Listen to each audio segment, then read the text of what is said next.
Beləliklə, Pakistanlı bir usta dəzgahsız adi bir qarajda işləyir, amma onun yaratdığı maşın dünyadakı istənilən maşından daha möhtəşəmdir. Bax, o metal tullantılarından necə möcüzələr yaradır. Bu tərk edilmiş bir cip idi. Heç kim onu hətta simbolik bir məbləğə də almaq istəmirdi. Amma Baba adlı usta üçün bu dəmir parçası zibil değildi. Bu bir fürsət idi.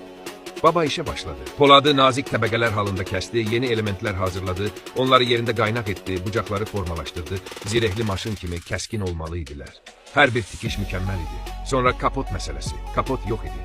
Usta bir dəmir lövhə götürdü, kontur üzrə kəsdi, qızdırdı və onu əllə tədricən ideal formaya saldı.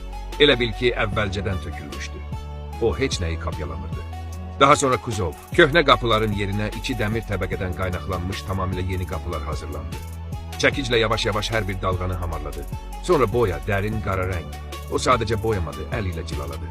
Ta ki öz əksini görə bilənə qədər. Salonun içində köhnə cip oturacaqları yenidən üzlənmişdi. Üzlük sıx, qara materialdan idi. Panel xüsusi sifarişlə hazırlanmışdı. Rəqəmsal ekran, 3 klassik analog cihaz, idarə etmə düymələri, hər şey bahalı modellərdə olduğu kimi əl ilə yığılmışdı. Təkərlər də standart değildi. İri, dərin protektorlu təkərlər palçığı yararaq keçirdi. Bu sadəcə tuning deyil. Bu bərpa sənətidir. Hörmət ustaya.